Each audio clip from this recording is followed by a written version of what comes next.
Zwino ri wadesela Vhupfiwa vhataleli nga fhungo ḽeneḽo ḽa tsengo ya bulayo ḽa meiwa he ṋamusi khonani yawe Tumelo Magala a ṋetshedza vhuṱanzi masina Vhupfiwa vhutevhelaho a si a SABC ndi a vhataleli vhone vhaṋe.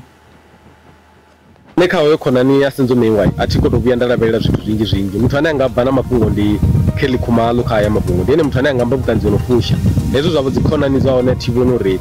u ḓo amba Vhupfiwa vhune ha ḓo ita zwori khothe i wane zwithu zwo farela. Washi nṋe ndi khou lavhelela u pfha ngoho ine ya ḓo buliwa nga khonani ya senzo meiwa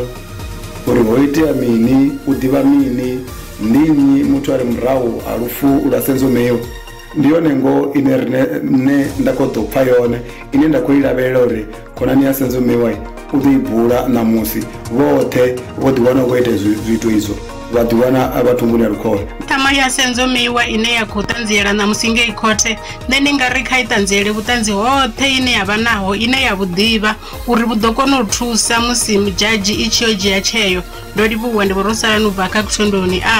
nṋe ndi khou lavhelela uri hoyo khonani wa senzo u ḓo amba ngoho, u ḓo amba zwoṱhe zwe zwa itea a songo sia na tshithu na tshithihi. Ndi khou pfha mafhungo avhuḓi nga maanḓa a musi khonani ya senzo Tumelo Magala a tshi khou ya bugisini ṋamusi.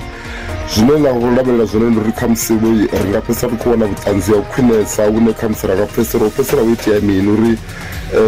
munna wa vhone senzo a fhedzisela uri sie sa izwi a muthu we a vha a hone musi tshi itea tshiwo itsho. So nṋe ndi khou sokou pfhesesa uri sa khonani khulwane ya senzo meiwa arali a amba ngoho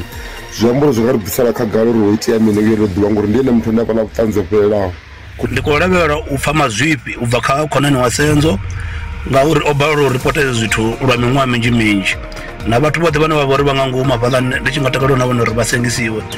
vha vhudzisisiwe vha vhe ḓiṱhanzi kha mulandu.